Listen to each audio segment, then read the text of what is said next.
I want to start by telling you the puzzle, the question that David and I have been addressing ourselves to for some considerable time. And it's this.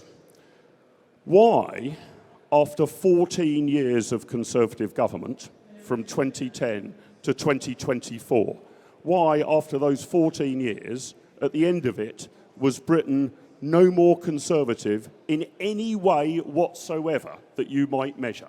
Taxes, highest level in peacetime, public spending, the highest ever, debts and deficits, the highest ever, regulation and red tape all over the place. Why might this be so? Now, some point to the frailties and weaknesses of different Conservative leaders. There might be some truth in that. David in particular, and he has persuaded me of it, thinks that there is a bigger, wider, deeper question that the next government is going to have to fix. Not as a bit of a bolt-on or an added extra, but as a vital part of its proposition. So I hope you'll join me in giving a very warm welcome to the man who I think is the most important British public intellectual today, and I know you're going to learn a lot from him. Please give a very warm welcome to Dr. David Starkey.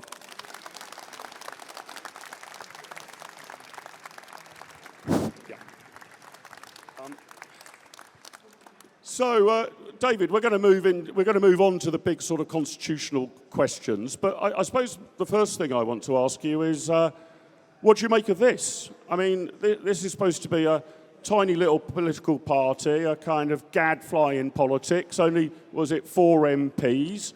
Got 14% of the vote at the last election. This is quite a phenomenon, isn't it? It is wonderful, and ladies and gentlemen, it's terrible. Because we are now experiencing, you are now experiencing, the temptation of Christ when the devil offered him all the kingdoms of the world. You're becoming the lanyard classes. You're becoming the thing you most despise. You mustn't. And this is going to be the enormous challenge of reform. Can you be genuinely different? Can you genuinely not make the mistakes that the Tory party made? Because the temptation is there. You've got this, you've got the press, you've got tame television, you've got the prospects of patronage, of money, of the embrace by the system. Will you have the intellectual courage and resources to resist? Because if not, you'll be as much a waste of time as the governments of the last 14 years. So what I want us to do now, we've finished not congratulating you, is to explore what went wrong and how we can put it right. Yeah, so what did go wrong, David? I mean, again, you can look at the various different Conservative prime ministers and leaders we had, and you can point to their particular flaws. You can perhaps give them a few things that, difficulties in dealing with the pandemic, the agonising, tortuous process of finally getting Brexit over the line. But as I say, if you took a snapshot in 2010 of the UK and another snapshot in 2024, and that's all the information you had to go on, you would have assumed that we had had 14 years of being run by a woke left-wing socialist government. That was the only conclusion that you could have come to. And your conclusion, I think, is that when the Conservatives returned to office in 2010, after a long period in opposition by Conservative standards, having been out for 13 years, that they inherited something that they either didn't understand or were unwilling to tackle. What was it about the nature of our governmental systems, our civil service perhaps, our regulators, our laws, that the Tories either weren't willing to confront or had completely acceded to it and accepted and embraced? Right, again, I'm a historian, you'll forgive me. We need a proper understanding of history before we can begin to understand the present and control the future. The situation that we're in now, that the Conservative Party was in 2010, what had an exact precedent in 1975. We are literally rerunning the history of the 1970s. In 1975, famously, Margaret Thatcher is elected leader of the Conservative Party on the back of an intellectual revolution, Sir Keith Joseph. And what Keith Joseph said in 1974 in an extraordinary essay was, I have been a conservative. I've called myself a conservative. I haven't been.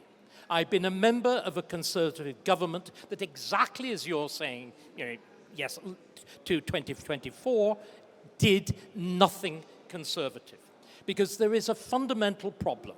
I think we would all, everybody here, I imagine, began once as a conservative.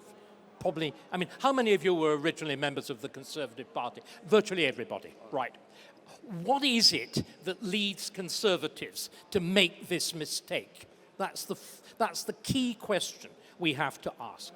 The answer is that British conservatism, why it's been so successful, is exactly why it's so vulnerable. The origin of the Conservative Party is 1835. It's the Tamworth Manifesto, not very far from here. It's Sir Robert Peel. And what the Conservative Party began by doing, ladies and gentlemen, was accepting fundamental and irreversible change. It began by accepting the Reform Act of 1832, which drew the line under the previous constitution. And the great issue is, once you've accepted change, where do you draw the line? How is there a consistent principle? And that is Peel didn't answer it, Disraeli did, but we've forgotten Disraeli's answer. We'll go back to that. So I think conservatism has repeatedly made this mistake. Churchill, remember, fundamentally a liberal, a bit like Boris Johnson.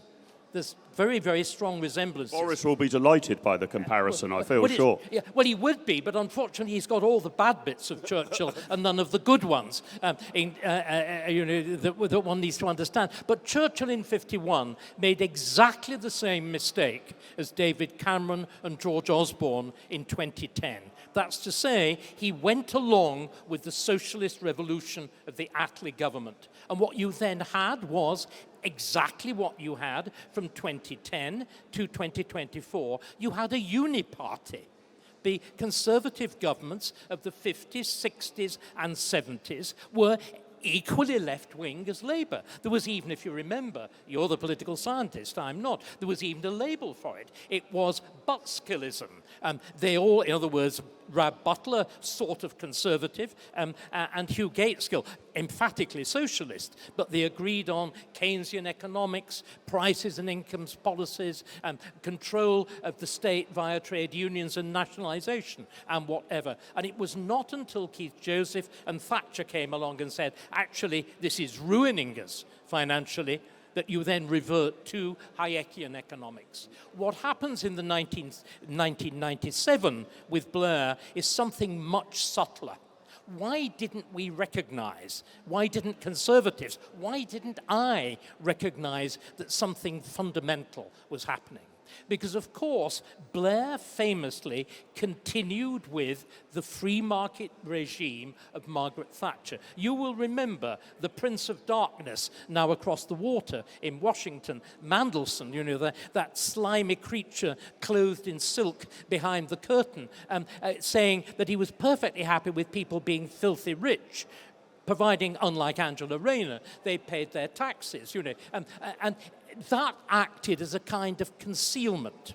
Because what happened instead, Blair and Brown, I think Brown is even more important, from 1997 effectively give us a slow burn French Revolution that completely changes the way we are governed. And I want to get into that, but I'm also interested in you confessing that you and I think nobody else saw this at the time. I can remember back to 1997. I didn't vote for the Labour Party, but I remember sleeping well that night, completely unconcerned that Blair was going to come in. In some ways, I was quite sort of pleased because I kind of thought it showed that the capitalist side of the ledger had won. We had Tony Blair embracing large tranches of Thatcherism. We'd got rid of Michael Foot and militant tendency and Derek Hatton. sort of breathe a sigh of relief, really, that it didn't sort of much matter whether Labour or Tory won because we were no longer fighting between capitalism and socialism. And I didn't really think very much of him bringing in things like the Human Rights Act or whatever. This sort of seemed to me rather trivial window dressing that one needn't concern ourselves with. So explain what this silent revolution was that wasn't really grabbing the front page of the newspapers, hadn't obviously received a massive mandate from the British people, barely appeared in the Labour Party manifesto of '97. What was the magic behind the scenes that Mandelson and Blair were doing to totally change Britain? What I think we need to understand is that, particularly, you confessed that infinite badge of shame, which isn't being a Remainer, isn't being a Liberal Democrat, it's reading PPE at Oxford.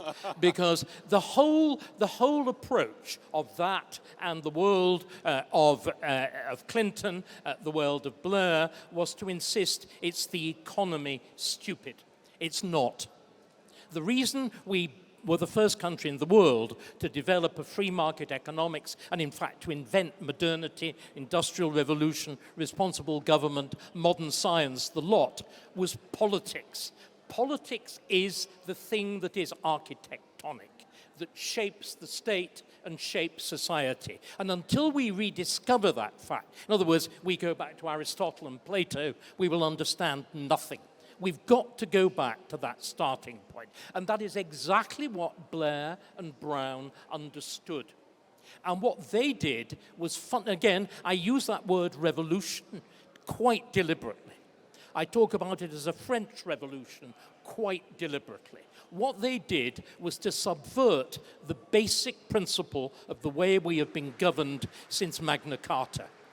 In other words, what Magna Carta and the following century and a half, which she sees the shaping of Parliament, what that established was a royal republic, effectively a royal republic, in which we govern ourselves through a representative assembly, Parliament, which makes our laws, and those laws bind everybody, and the judges are saying this as early as 1300, right? All laws passed by Parliament bind you, whether it's taxation, property, or anything else, because you have participated in making them. Because you either, if you're a magnate or a bishop or a mitred abbot, have sat in Parliament. If not, somebody you have elected has. So it's a communal decision. Law is a collective decision. We've all of bought the community. into it, sort of. We were all brought into it. What Blair and Brown do, largely, I think, to make us modern. Do you remember?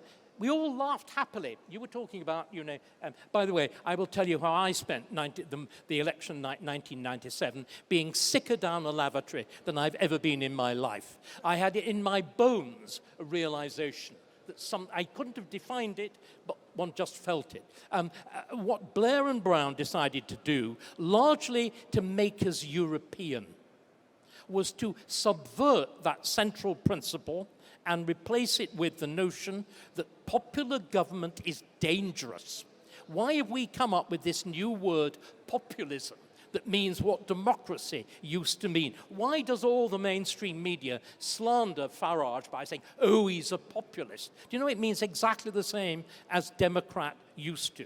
Because what Blair and Brown believed was anybody who is answerable to the people is fundamentally dangerous. Democracy had made Adolf Hitler. It mustn't be allowed to do it again. It's this catastrophic response to Nazism. And what they do is they deliberately send power in two different ways from Parliament. They send it, in one sense, towards experts. Experts, you mentioned, straight off, the creation of the Monetary Policy Committee of the Bank of England, the one thing that actually was in the manifesto. And this is the idea, I've mentioned Plato and Aristotle. There are two different fundamental approaches to government with these two great Greeks. Plato thinks government is about experts, the philosopher king. And so did Blair, and so did Brown. Aristotle, on the other hand, England, the English tradition, Nigel Farage, any decent person knows it's different. Aristotle has this wonderful formula. He says, the judge of a meal is not the cook. Even when the cook has got 3 Michelin stars, the judge of the meal is the eater. It's you who eat it. That's why democracy, that's why representative government matters. Blair and Brown and the whole lot of them, particularly people like Starmer, hate this idea. So you created, on the one hand, government by experts. We've talked about one of them, the Monetary Policy Committee. Another one is English nature. You know, that thing that inflicts costs of 100 million to save a handful of bats on the HS2 line. Do you realize you value the life of a bat at 20 times what the life of a human being is valued at by the NHS Quali, which establishes a figure of between 20 and 30,000. And it is about 600,000 for the life of any bat that is likely to be saved. English, the whole business of the Climate Change Committee. Again, the grotesque rulings that have resulted from that, which leaves all the centres of our economic policy, which is fuel policy. I mean, think about it. How did we have an industrial revolution? Because we replaced windmills with consistent sources of energy. Ed Miliband is taking us back to the age of the windmill. I don't know whether, I mean, literally, we should stop calling them wind turbines. When it's cold, there isn't any wind. They don't turn. Moreover, it's windiest in the bits of the United Kingdom, like northeast Scotland, where there are no people and no industry. I mean, it's completely deranged. And if we want a model then, and just reminding everybody, I'm not just talking about 3, I'm talking about 444 quangos, which control 1/3 of gross state expenditure, over which you can exercise absolutely no influence at all. Now, again, this is why Michael Gove, in one of his better moments, says we've had enough of experts. Now, experts matter, but there's that wonderful phrase which is disputed between Churchill and Teddy Roosevelt. You want scientists on tap, but not on top. And the clearest illustration is the one period where we were actually ruled by one of these committees. You will remember it's called COVID. It's called lockdown. This illustrates why a single issue committee, however much it consists of the best experts, you know, people like Patrick Nurse, who are Nobel Prize winners, they were still catastrophic because they had a single view. Nobody should die of COVID. Wonderful, yes, but does it matter if they die of a heart attack? Apparently not. Who cares about cancer? Because you closed down the entire NHS and turned it into a national COVID service. And by the way, there's a little problem with education, isn't there? School children are not going to catch it, but you deprive 3 generations of school children of their education to save people like me. I don't know whether anybody here can tell me the average age of death from COVID. No, it was 82. What is the average age of death? 81. So my slogan was, get COVID, live longer. You know, the complete derangement. And it went on, and then, of course, finally, because nobody bothered to do any sums, we incurred the costs of a major war for absolutely no benefit whatever. And you see, I'm a great believer. I'm not a Christian, and I don't subscribe to Christian ethics. Jesus is brilliant at politics. From them which don't have, it shall all be taken away is one of them. But the really best one is, by their fruits ye shall know them. Judge policies by their effect. And you can see what the effect of single issue committee rule is. It's a catastrophe. And so there's a whole plethora of these groups, right? Some more important than others, some having more expenditure power than others. You were mentioning, David, it's about 1/3 of all government expenditure that goes through these bodies, whether it's the Environment Agency or Natural England or God knows what else, about 400 such groups. But they also, even if there isn't expenditure involved, they have, at least until very recently, when people seem to be waking up to it, unbelievable power over policy. We saw the Sentencing Guidance Council, that's one of the 444 unelected quangos, putting forward, well, we're going to judge people's sentences differently if you're an ethnic minority or from a minority religion or a woman. So white Christian men are going to get longer sentences than the rest. Now, you can have an argument about whether you think that's unjust and daft, and I think it is, or whether you think it's a sensible way of rebalancing the justice system. But we didn't have an argument. We just had these unelected experts apparently catching our Justice Secretary by surprise, who then sort of said, oh, well, I don't much like this advice. But the only power she seemed to have at her disposal was to write them a stiff letter. She couldn't fire them. Oh, we're going to have to rush through. Unbelievable, that policy about how people are sentenced when they have been found guilty of a crime was handed over to these completely unelected, apparently unaccountable people. And this seems to be happening in every area of our lives, is it not? But I think you've now shifted to the other great thing that Blair did, which was the complete transformation of our legal system. We've had a complete subversion of English common law in favor of neo-Roman, neo-French, neo-Napoleonic law. And we need to understand this. This is why we have all the problems over freedom of speech.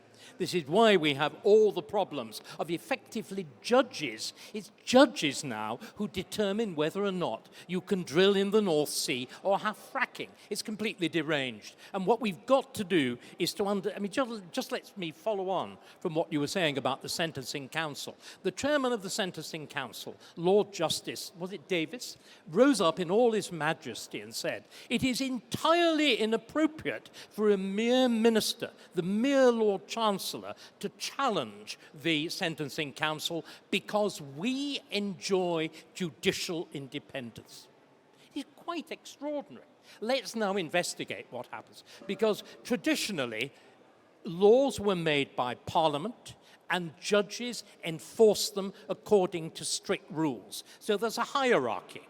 Parliament, the judges. The judges were part of Parliament and were subordinate to its general decisions. What Blair and Brown and Lord Falconer do is to make the judges independent. You put them into a Supreme Court, and the judges then argue they are actually equal with or above Parliament. And we saw this as well, if you remember, a few months ago. There was an exchange at Prime Minister's Questions in which Kemi Badenoch took Keir Starmer to task over, I think it was a family of people from Palestine who'd managed to get in and get refugee status under rules which had, on the face of them, only been written for Ukrainians. And there was a political toing and froing over the dispatch box. And again, you can decide whether you think these rules are right, whether you think they're wrong, how we should change our asylum and refugee system. But they have this exchange over Parliament. And the Lady Chief Justice then intervenes and says, how very dare Kemi Badenoch and Keir Starmer debate this over the dispatch box? So these people not only are powerful, but seem to have an unbelievably entitled view of their position within our constitutional hierarchy, such that their judgments apparently cannot be cross-examined by the Leader of the Opposition and the Prime Minister in our supposedly sovereign Parliament. Right. Again, what we've got to understand is let's approach it, as it were, in the theory, and then let's work out how we got there. The theory now is that there is a thing called the rule of law. We always had the notion of a rule of law. It was essentially a set of principles by which judges administered parliamentary statute.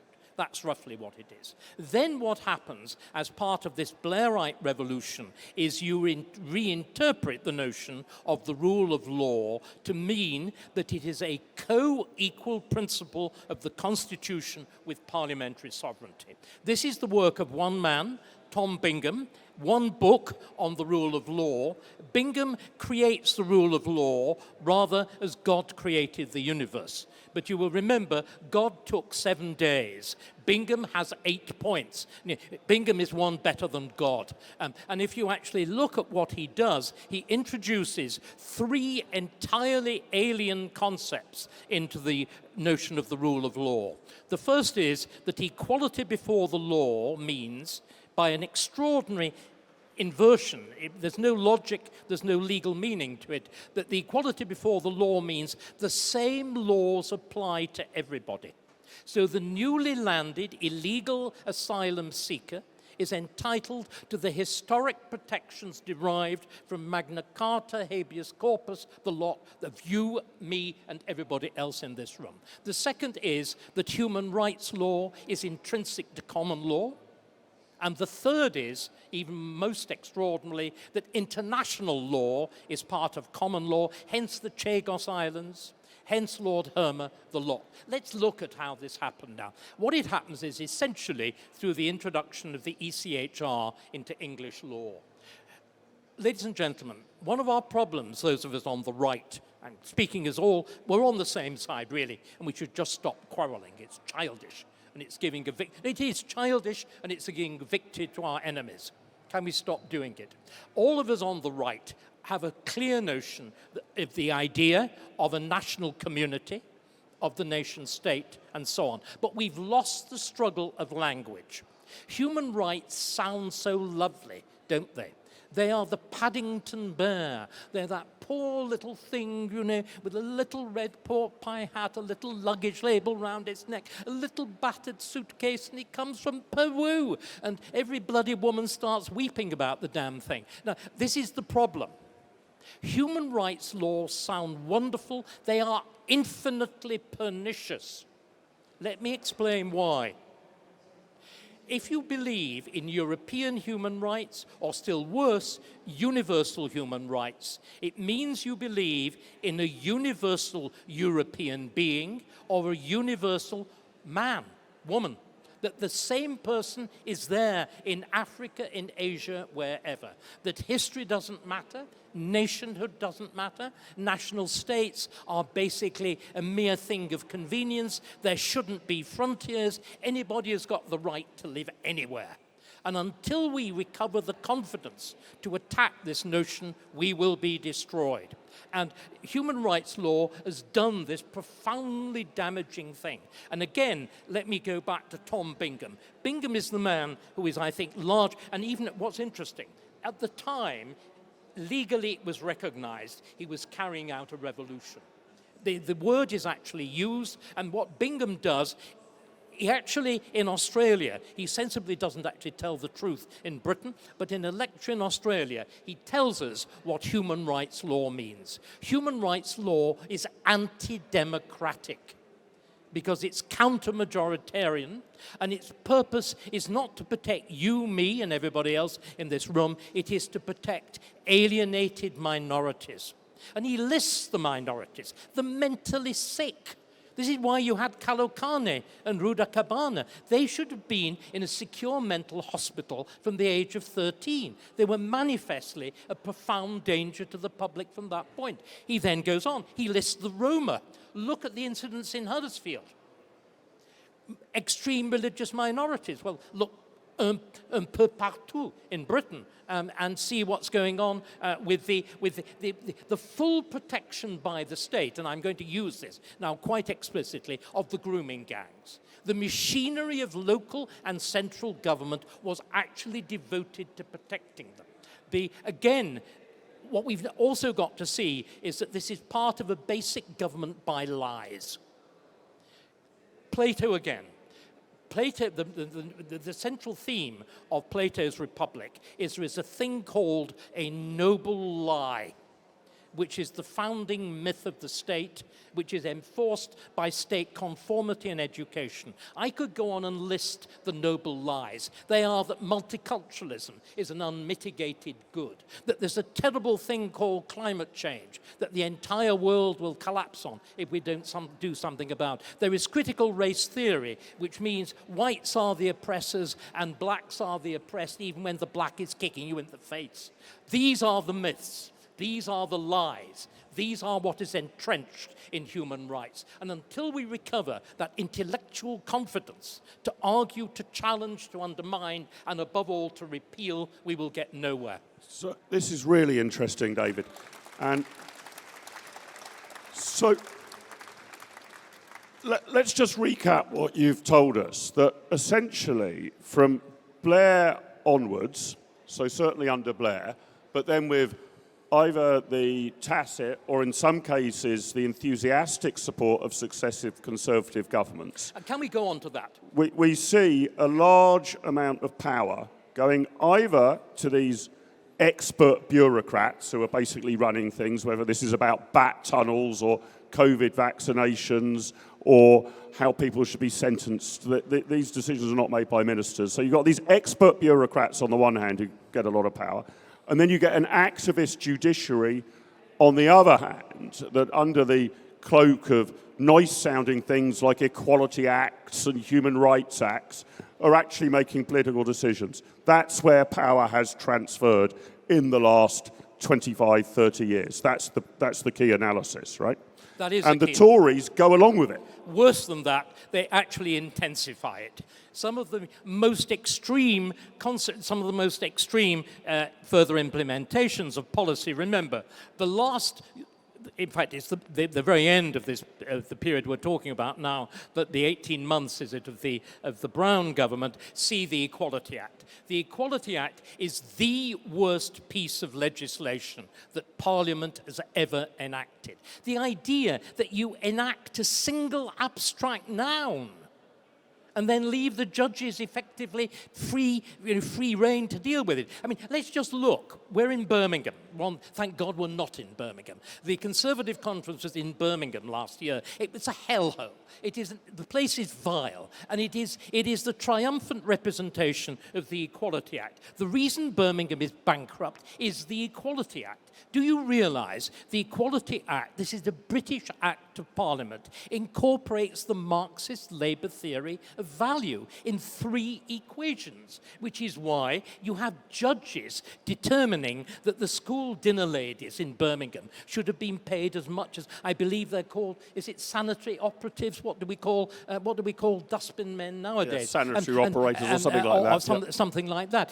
The insanity that, I mean, it was bad enough in the 1960s and 70s when Prices and Incomes Boards determined wages. For judges to do it is insane. But what we do is then worse. What Cameron does, and what particularly his boo Theresa May does, is a public scandal. Cameron is responsible for the College of Policing, and he is responsible for the non-crime hate incidents. That infinite open book to bureaucracy, to oppression, to the sort of thing that we've just seen with the armed arrest by 5 policemen of Graham Linehan. That is Cameron's legacy. He said his legacy was gay marriage. It's not. It's the arrest of Cameron. Sorry, I wish it had the arrest of Cameron. It's that's on the agenda. And then Theresa May. Can you imagine a Conservative Prime Minister standing on the steps of Downing Street saying, "My job is to address the burning injustices of our society"? This is the complete capture of the Conservative Party by the language of the left. And then what does she do? With about 5 minutes debate in Parliament, a tenth of the time that you take discussing fox hunting or whatever, you legislate net zero as an act of Parliament. That means judges actually determine whether or not you can drill in the North Sea or frack. It is completely insane. And even under Theresa, and even worse, is licensing Maria Miller to go ahead and begin the process, returning to Graham Linehan, of gender self-identification under a Conservative government. Now, this is the sort of institutional capture I'm talking about. Because again, the big story, I mean, we've been giving the sense of the two halves of the Quango expert and the lawyer. Remember, the key thing is they all believe the same things. They all believe those three lies and many more. They all operate cooperatively to enforce them by force of law. The thing that is strangest is how woke. We call all this stuff woke. Nobody believes it. It's completely mad. I mean, the idea that simply by uttering 3 words, a man becomes a woman. The equivalent, I'm afraid, is the old view of a Catholic Mass. It's transubstantiation. If I say hoc est corpus, suddenly bread and wine become flesh and blood. It's a miracle. Now, religiously, you can have miracles. I don't think you can in politics. So there's no accident it's called transgenderism and transubstantiation. But what we've got to realize is we have, again, Michael Gove, we have a blob, which is the Quangocrats, it is the entire structure of local government, it is the legal profession. To become a KC nowadays, you've actually got to subscribe to woke. You've got to agree to diversity, not simply equality, but equity. In other words, the same results and inclusion. It is required. The universities, my own world, my own college, which is why I was spat out in 2020. There's seen this entire capture. And of course, it is what we're fighting against. And ladies and gentlemen, it's why I find the risk of, as we get to power, as we have security, as we have protection, we will go down the same route. We mustn't. So have we actually got, do we have a sort of, in Britain now, pantomime politics, really? That we look at the Prime Minister, senior politicians of all sides, and we sort of pretend that they've got some power, but in reality, they have very limited power. I mean, let's just take one of the big political stories of the last few days. The Deputy Prime Minister has now resigned, right? Rightly so, I think, and should have gone rather earlier if she wished to retain any grace or dignity at all. But she's grace and dignity. Right. You're talking about Angela Rayner. Right, okay, yeah. Yes, I did rather like that somebody posted on Twitter. I didn't retweet it, but it was that famous picture of Angela Rayner in her dinghy off the Sussex coast smoking a cigarette. Somebody had reposted that on social media and said, "I'm sick and tired of people turning up in small boats on the south coast, paying no taxes and expecting to have a luxury home." But here's the oddity about it.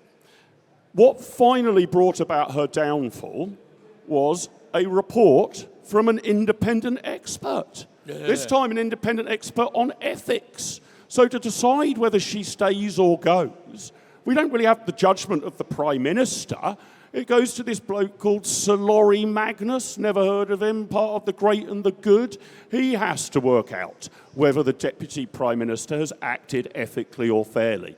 The Prime Minister just sits back and waits for the report. It's extraordinary. The judgments about the ethical or unethical behaviour of your Deputy Prime Minister are not really in the hands of the Prime Minister. They're in the hands of an expert bureaucrat on ethics. But you see, I think we need to understand what, again, the governing principle of all of this is. Everything should be done by rules. Subsection 4, subclause B3, C superscript footnote.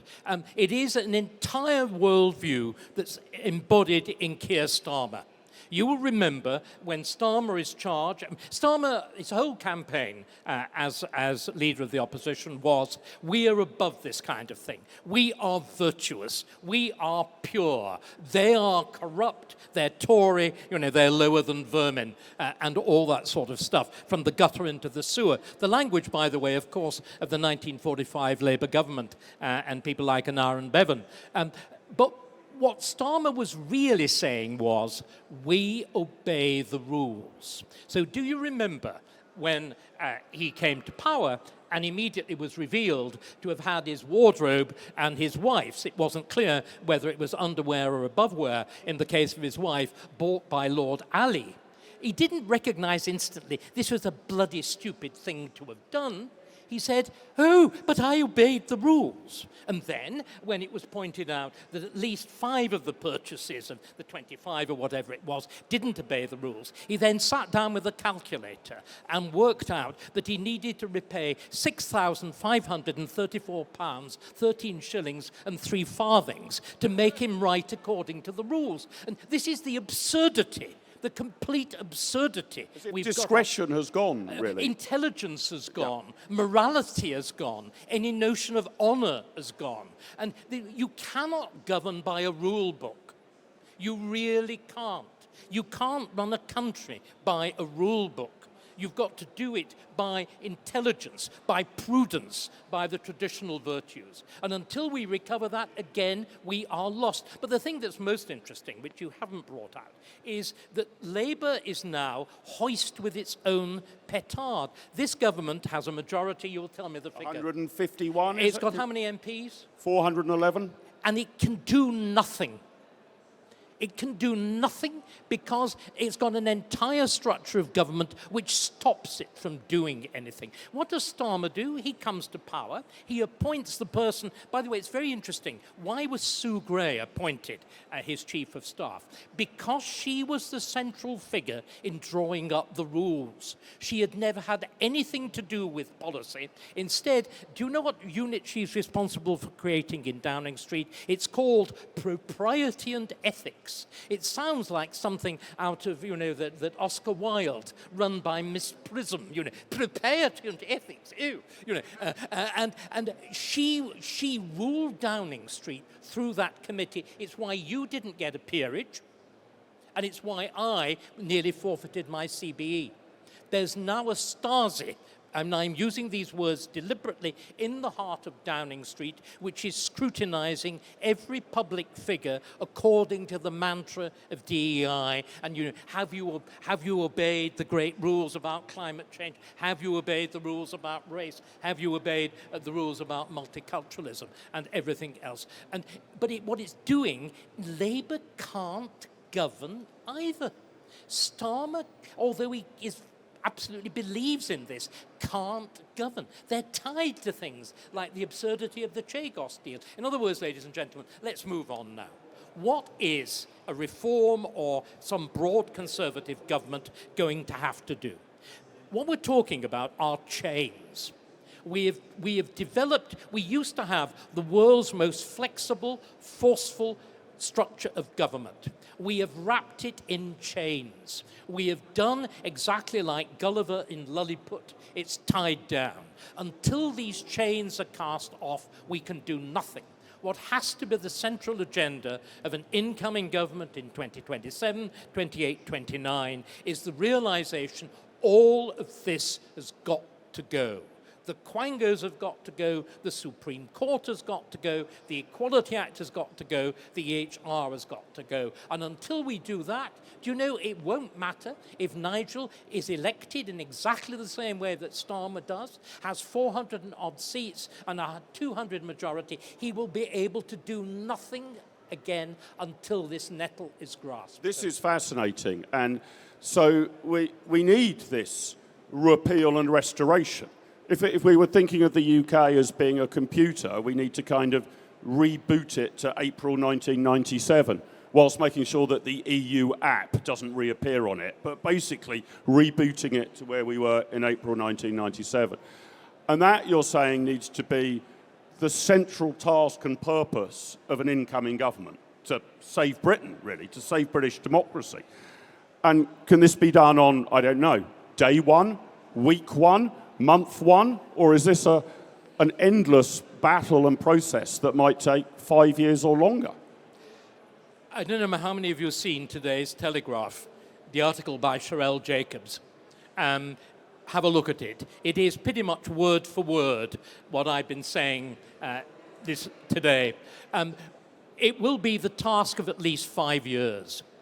But we need to be prepared. You need to be prepared. Nigel needs to be prepared. It needs to be exactly like Trump Mark II, not Trump Mark I. if you remember that extraordinary scene on the day that Trump is inaugurated, you get that very sub-fusc, informal, almost casual, not the great pageantry on the steps of the Capitol, but just the taking of oath in the rotunda of the Capitol, and then the scene shifts to the Oval Office. You then have that sinister figure of Stephen Miller, the Deputy Chief of Staff, the man who's been doing the work in the background. And then that huge pile of executive orders, the press in front, the pen, the signing. Now, part of that we can imitate, part of it we can't. We don't have executive orders. Instead, there will have to be a profoundly carefully created legislative program. We will have probably to declare a state of emergency. We will have to do what happened in 1910-11, what was promised, what was threatened in 1832. There will have to be a mass creation of peers. There will have to be use of orders in council. Because the problem is going to be, even if you pass the legislation, as it currently stands, the Supreme Court will almost certainly rule it illegal, using this notion of the rule of law. Because remember, the Supreme Court, with even somebody like Jonathan Sumption going along with the major verdict, ruled a prorogation illegal. This is unthinkable. This is direct defiance of the Bill of Rights of 1689, and it's a sign of what any serious incoming government will be confronted with on an enormous scale. I was having a discussion over breakfast, as one does, with two of our leading lawyers, how we're to deal with this, and we've all got to put our thinking caps on. One idea, even repealing legislation is no longer enough, because the judges will say that legislation has embodied itself in common law. So rather than repealing, we may have to do what Henry VIII did with his marriages, annul. Declare that they never happened at all. In one sense, it's going to be immensely exciting. Our history provides you with the models of what you need to do. In the same way, and here I'm really going to stick my neck out, it provides you with the model of how you deal with an insurrectionary religion.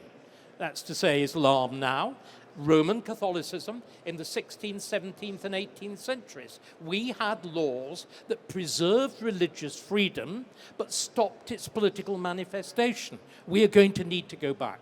We are going to need to explore our history, because we had the most creative and effective political history, which again Blair and Brown wanted to eradicate. I'll come over to questions in a moment. I've just got, I suppose I wanted to summarise whether you think this is the challenge for the people gathered here in this hall and at this conference over the weekend.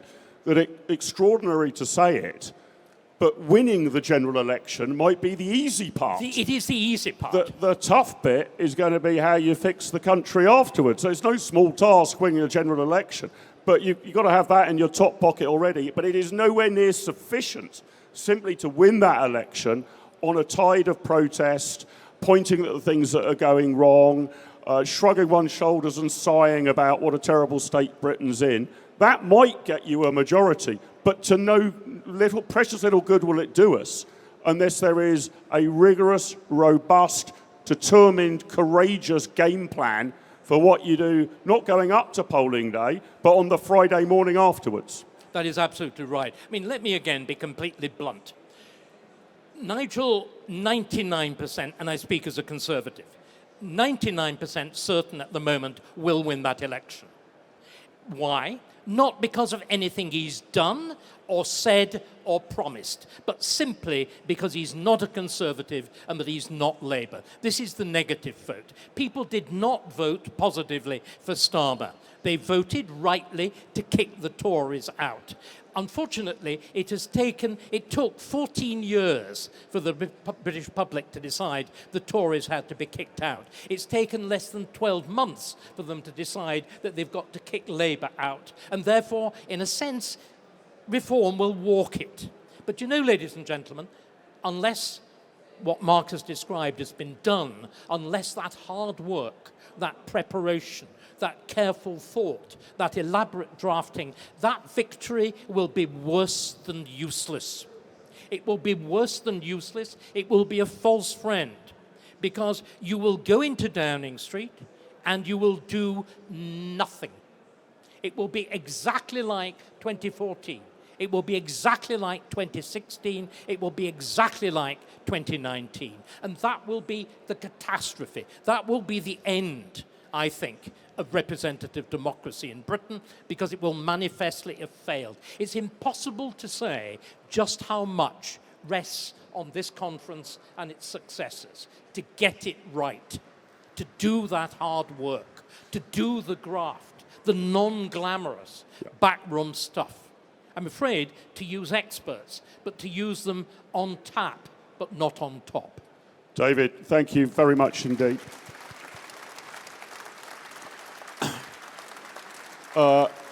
So there you go, guys. There's your challenge. We're taking it as read that you win the next election in a landslide. We're banking on that already. It's what you're going to do afterwards. Now, let me just explain my strict rules of engagement to those who want to intervene.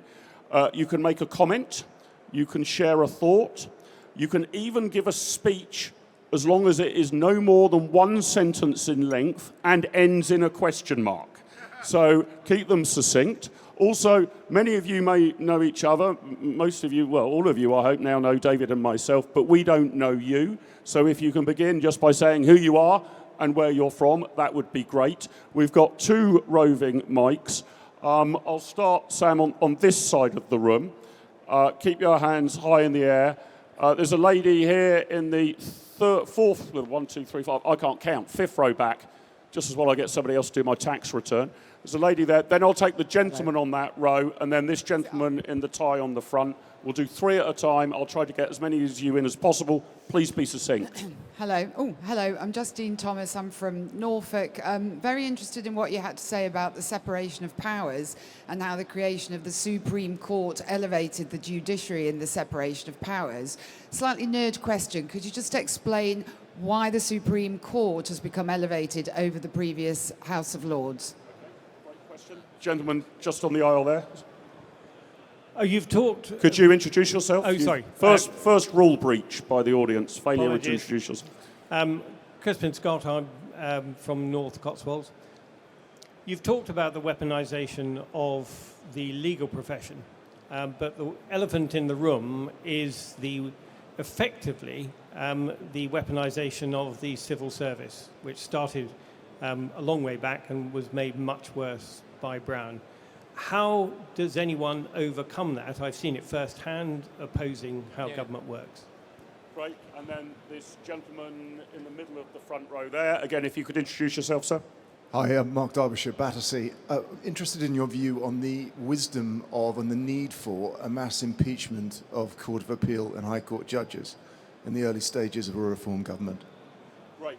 So just to remind you, David, the first question was the Supreme Court. The Supreme Court, why is it really any different? Isn't it just a fresher, modern name? How's it different to the Law Lords and the Lord Chancellor? Wasn't it just sort of, getting rid of a few weird, strange men in tights and just, modernising the terminology? What is manifestly different that's made the Supreme Court superior rather than the Law Lords not being superior? I think it's a combination of 2 things. Mere words.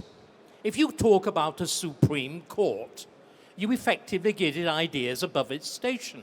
We were told it was no more than a rationalisation of the law laws. But if you put it in a building directly opposite Parliament, literally on the other side of Parliament Square, and you drape the language which is draped around the United States Supreme Court, but if you then combine it with what Bingham was intending to do, what Bingham says is the combination of judicial review, this is some of the stuff you're talking about, going back to the 1960s and Denning and whatever, combined with with giving judges the right to determine whether statute corresponds to the European Convention. What you're doing is you are creating effectively an appellate constitutional court, which of course is above the mere legislature. And if you combine that with Bingham's notions, which I've described, of the superiority of effectively international law and human rights law, you can see how this becomes a package. And I'm sorry, your point about the civil service. Yes, but the reason the civil service have accrued these powers to themselves is they are now all sworn to the rule of law. And this rule of law now sits above parliamentary statute. It sits above mere ministers. It's why ministers are now told, oh, minister, you can't do that. The rule of law says. And until we get back to the notion that law is a creation of a people for its own purpose. In other words, we have got to have, what you've got to do, is to revise what the clear understanding of politics is. It is the collective decision of a national community for its purpose. And what you've seen, and you saw it most explicitly in the recent judgment on Epping, and what the government's submission, the government's KC submission was, human rights law is more important than you little people in Epping. Because you do not participate in this the sneer, the contempt, the you little people, only little people, you mere natives. And this is what we've got to break. But again, what Reform has got to do is to explain what a revived Conservative Party is. The Conservative Party was the national party. Disraeli says conservatism is a national party or it is nothing. But we've lost sight of that. Again, you look at the delusion of the beginning of George Osborne. You look at the decision, we're now shifting to finance, that you were going to cut back everything apart from the NHS and fucking foreign aid. I mean, the sheer demented inversion of value. And just think about what it means. Everybody matters apart from us. Gus O'Donnell, the secretary of the permanent secretary of the Treasury, saying, my duty is to world welfare, not just the welfare of the British people. No, it's not. Do you know what? I don't care what's going on in Gaza. I have an absolute indifference to Afghanistan. We cannot, once upon a time we ruled the world. That doesn't mean we've now got a responsibility to be nice to the rest of the world. We've finally got to do what everybody else does sensibly. The French are particularly good at this. You put yourselves first. Otherwise, you simply become, from rulers of the world suckers. And we alternated the rule of world empire in the 18th and 19th and early 20th centuries for world sucker in the late 20th and early 21st. It's time we stopped. Can I just, before coming to the gentleman's question from Batsy, just to follow up on that civil service question, David. As part of a reset, do you think we should now accept that the civil service is not neutral? We pretend that this is neutral advice, but this has become a nonsense. I was speaking to a very senior person in the last government, I won't reveal who they were, who said the approach of the civil service, he summed it up, was not that he was shouted down by them or told, you can't do that, minister, you'll go to prison. That was very rare.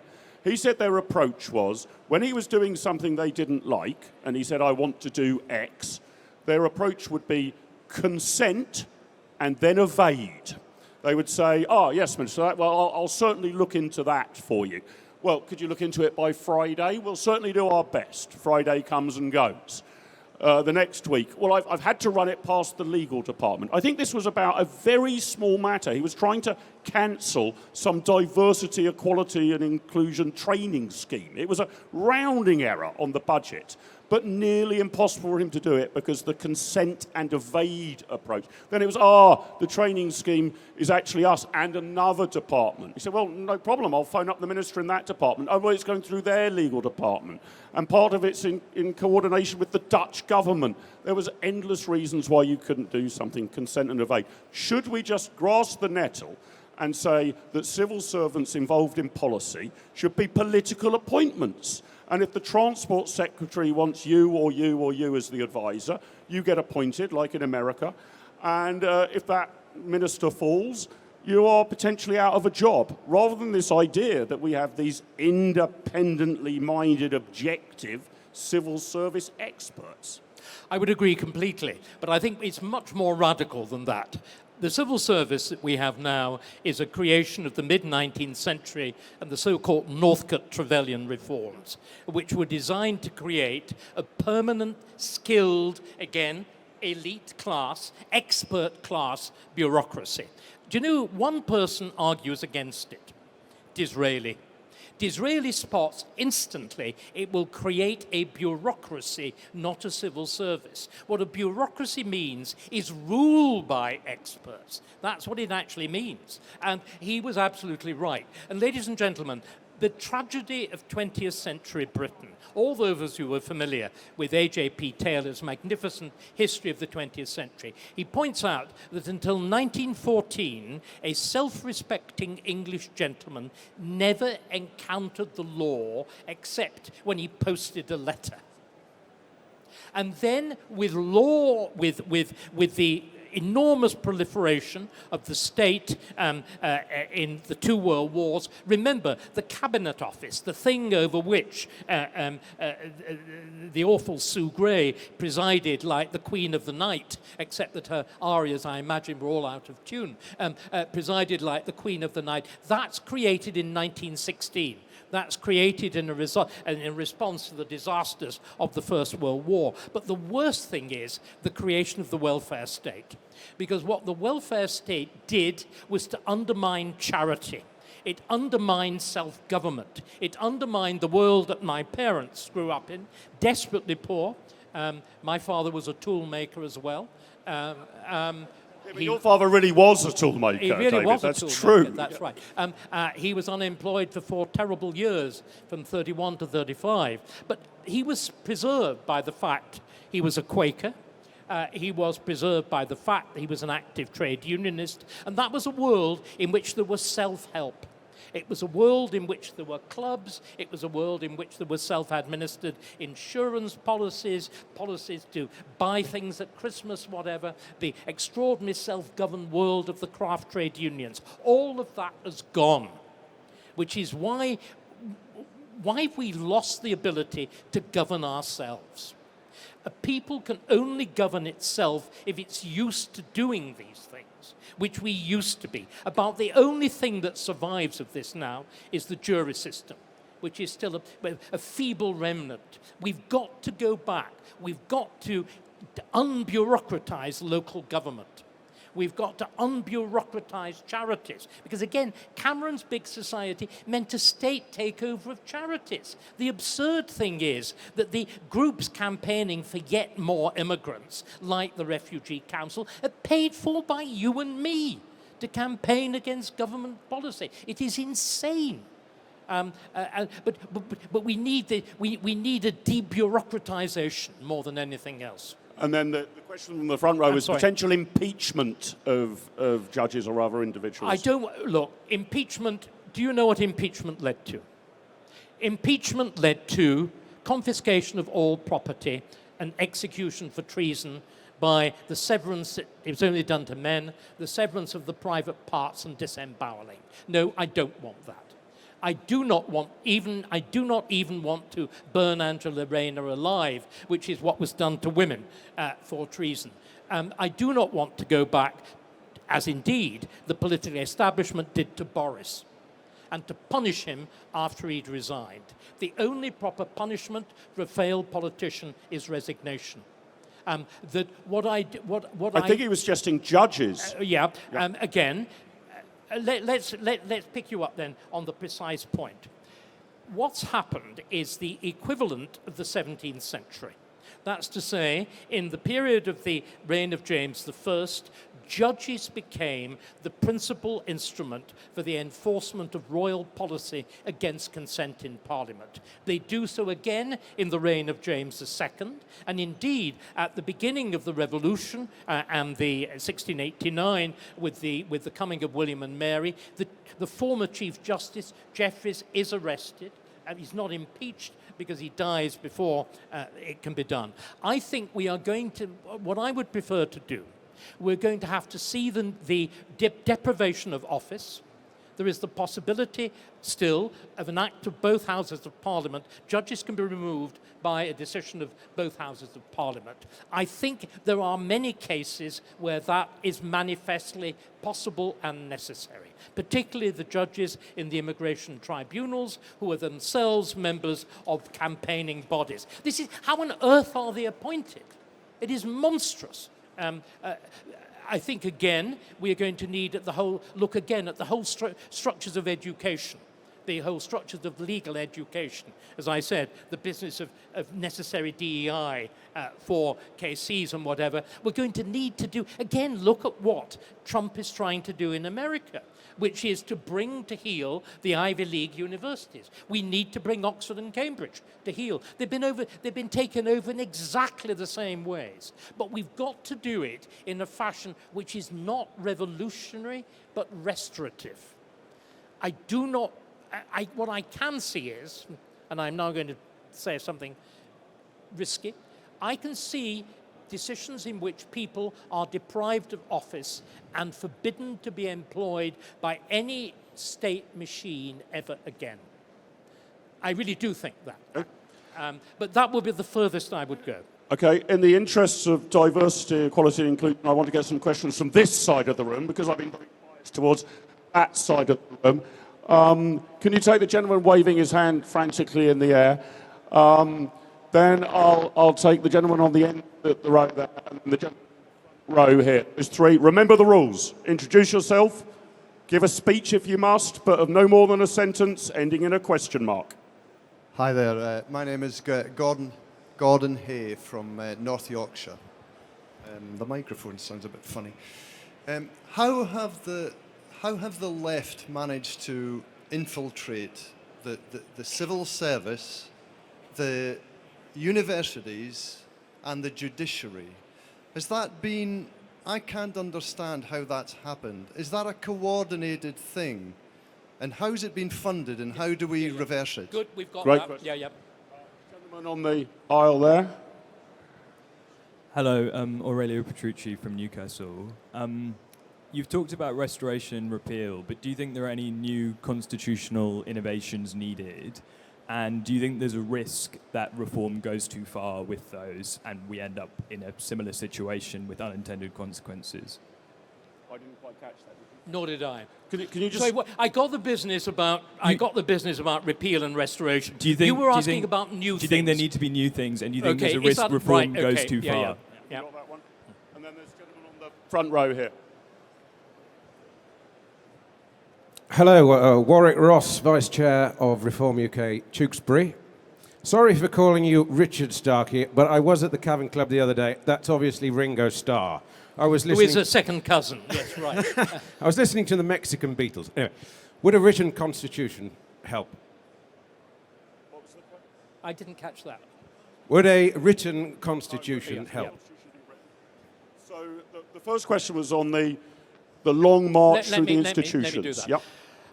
What I think is a great mistake is to do what is now circulating on the web. Being pushed, all of these people are members of the Fabian Society. This is a terrible conspiracy. Ladies and gentlemen, we're unbelievably bad at conspiracies. And what this is intellectual fashion. Intellectual fashions are tremendously compelling. We've seen exactly the same thing. Do you remember, once upon a time, we used to call the Church of England the Tory party at prayer. Now, what it is, it's DEI at prayer. It is simply fashion. And intellectuals are particularly prone to fashion. The person who is the guide to all of this is George Orwell. if you look at 1984, the party believers are exactly the same sort of people that are the party believers now. Look at them. He lists them. Quakers, sandal wearers, vegetarians, women. The descriptions of the people who are the party members in 1984. Who are the most savage? Who are the ones who do the annual, the weekly hate? Young women. You can, again, in The Lion and the Unicorn, the description of those who hate Britain. It's there. So I don't think there's anything very difficult to explain about this. It is intellectual fashion. But let me tell you one thing. Intellectual fashions can be reversed astonishingly quickly.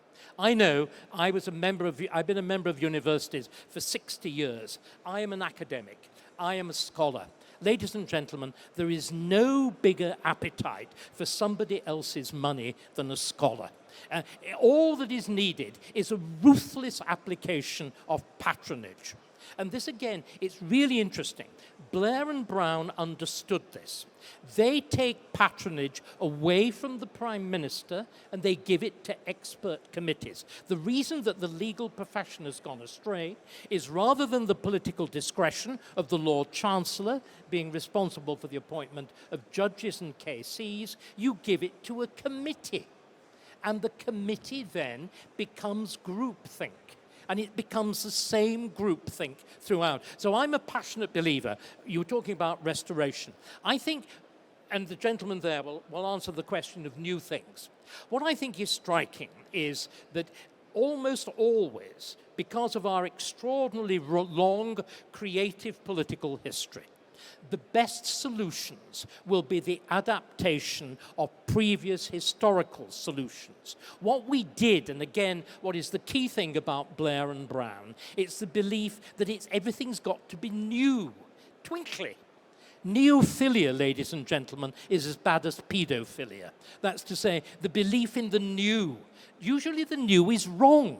There are areas of technology and science, but when it comes to the understanding of human nature, and politics is fundamentally about human nature, the old tunes are the best. And so what I want to do, and what I think will do the most to change the civil service, the judiciary, the academic world, is to revive the office of Patronage Secretary in Downing Street. Mm-hmm. I want the old Regius chairs, once again, to be subject to political appointment, which will mean that they will have to be public figures, which will mean they'll have to be able to speak English, unlike the kind of extraordinary crews who now occupy them and, generally speaking, disgrace them at Oxford and Cambridge. These are the sort of revolution. Yeah. Then the other two, what might go wrong after restoration and repeal? I think that was the question. No, I've already answered the question on what's needed with novelty. I think that we look back to the point again that I was making about how do we deal with out-of-control judges. Well, we've dealt with them before. Exactly the same machinery. How do you deal with radical Islam? Well, how did we cope with political Catholicism? All the precedents are there, providing we use them intelligently. And then the matter of written constitution. Yes. I do not think it would help. I mean, if you look in America, the evidence is quite... I mean, let's look at where Nigel came a bit of a tumble. Because even Nigel has tumbles. When he appeared without proper preparation, I think, before the Judiciary Committee of the House of Representatives and was taken to the cleaners. What he did not understand was that America has had exactly the same debates on freedom of speech that we've done. And it was not protected by the First Amendment. In other words, that first of the rights clauses that's added to the Constitution. It was protected by a series of specific Supreme Court decisions in the 1960s. And indeed, was it Mike Waltz or Tim Waltz? I forget which. Well, who was Kamala Harris? The vice presidential candidate, yeah, Tim Waltz. Yeah. It was Tim Waltz. Tim Waltz actually, in the vice presidential debate, says he wants wants to exempt hate speech from the First Amendment. Exactly the sort of stuff that the left has been trying to do here. And a written constitution doesn't protect you against that. In other words, that again, generally speaking, this is why this whole discussion I find a matter, and let me be really serious, of profound shame. Remember, until 5 minutes ago, we were famously the best governed country in the world. We set the rules for government as late as the 1950s, again in the days when my own college, Cambridge, actually was a model. When Lee Kuan Yew comes to Britain, he regards it as the model society, as late as the 1950s. And what's gone wrong is something very recent. So we don't need to innovate. We don't. That's what Blair did. And it was catastrophic. What we need to do is, because again, Blair tried to say, oh, history is boring, history is just a stranglehold. It's not. It's the creative foundation. There's the idea that is absolutely at the foundation of our culture is Geoffrey Chaucer, right at the beginning of the English language, at the end of the 14th century. And he has this wonderful, wonderful phrase in which he explains it.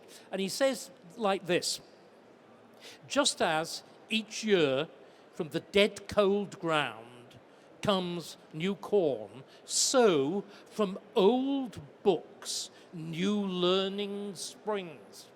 Do you see what I mean? The past is a fertilized soil. What Blair and Brown tried to do was to tear us up by the roots. They did. And do you know what? We've withered. That's exactly what's happened. So let's go down the route of mindless innovation. Okay, I'm going to try and squeeze in just another couple. The gentleman at the back over there with his hand in the air. Then the chap holding the reform programme in the air. And then I'll finish by taking a question from the chap in the front row in the extreme far right-wing racist waistcoat. Far right, yeah, me, yes. Hi, Daniel Kremen from Salisbury branch. So I agree with you on the core point you're trying to make with the small c conservative point about traditional values and ideas and bringing them back in rather than trying to completely go a Blair Brown thing of everything must be new. Totally understand that. But there's a reality that so many of the public sector institutions and the civil sphere are captured by a very clear liberal progressivist ideology. So in tackling that, you're going to have to be a little bit innovative in, you can't get them out of every institution necessarily, you can defund some of them, but you might need to replace some of those institutions with new models. Okay. And that's the bit I'm interested in. How do you build a civil sphere institutional network, and how do you use patronage to actually stand those things up financially? And I, like you, I was in university. Okay, that's enough. We've got it. We've got it. The gentleman with the reform programme in the air there. Thank you very much. Aaron, the Hammersmith and Fulham branch. Mark, my question actually is to you, and a slight follow-on to David. Mark, the Tory party, you mentioned you're a member of it, currently polling 15% in the polls. We are obviously front runners, 35%. Isn't it the case that you and the Tory party might actually cost us, the British people, the best chance that we will have of a Conservative government in many years? Why don't you all come over? Why don't you have the courage of your convictions? Not just come to the conference, but come to the party. And David, how do we continue with the momentum, and how do we sort of ensure that we save Britain once we are in office? And then, as I say, the gentleman in the front row in the extreme right-wing waistcoat. Yeah. Sorry. Lubert Costello, Manchester chairman. Is 2029 the final chance to undo the reforms of Blair onwards in a peaceful manner? And at what point is the future of Britain akin to a balkanised South Africa with no hope of return? Yeah. David, do you want to take that one, and the might new institutions need to replace, is there might be some radical, innovative thinking needed rather than just a restoration and a repeal? And I'll take the one on the party politics. Yeah. Again, the last question first, as I think Jesus would have said, the last will be first. I think that we are at a profoundly perilous moment. And again, I think most of us instinctively feel that. We are in a last chance saloon, although famously Adam Smith says there's a lot of ruin in a nation. I think we're beginning to push it to the edge, that we cannot take much more. Therefore, as I said, I repeat, there is a profound responsibility. I think Nigel realizes it, the alteration of his behavior and demeanor, but dare I say it, there's a very long way to go. The gentleman about the need for change, I agree completely. I think, again, much of this is going to be forced on us by something that's more Mark's territory than mine. The fact we are facing what is going to a financial crisis which will make 1976 look like a petty blip. Mark and I had a discussion on this. In 1976, the rescue of sterling took 1/10 of the available resources of the IMF. The equivalent crash now would consume more than 50%. Inconceivable that it would be done for a single nation. So what's going to happen is the state is going to have to retreat. And it's going to have to retreat on a huge scale. In other words, you can't do what George Osborne did, salami slice everything. You're going to have to take the fundamental decisions. The state has two principal responsibilities. One is justice and the other is defense. They will take priority. Everything else will take a second back seat. That will inevitably involve the shutting down of vast swathes of the existing state. It's as simple as that. And that itself will go a long way. But my repeated point is patronage and education. These are the key instruments by which you control human behavior. And as I said, my deep knowledge of academics and intellectuals is, just like the great Erasmus, the beginning of the 16th century, we are sitting there with a begging bowl and our tongues hanging out for as much gold and silver as possible. So if it's deployed sensibly, it will happen. I was just going to touch on your very kind invitation to join Reform UK. I basically don't care what the party political vehicle is. I don't care if it's Reform, the Conservatives, an alliance, something new, something different. But what you guys have spectacularly done is to shift the odds. My view at the last election was I agree with most all of what Reform is saying, but you'll probably only win a tiny handful of seats. The Conservatives will be the official opposition, probably not going to win the election, but then be in a much better position to go on and win the next election. So you're an interesting ideological electoral curiosity that I agree with. That was my position in July 2024, and you might say to some degree vindicated by the result. You've managed to change the landscape of British politics now, and I think it is incumbent for those of us who are members of other parties to reflect very carefully on what the best vehicle is.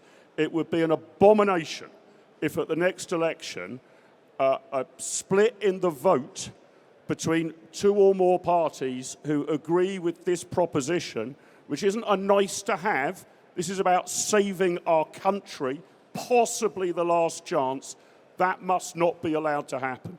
So I will wear any party loyalty extremely lightly, and I want to support whoever has the best chance, not merely of winning the election, but of forming a government and carrying out the policies that you've heard from David that we need to do.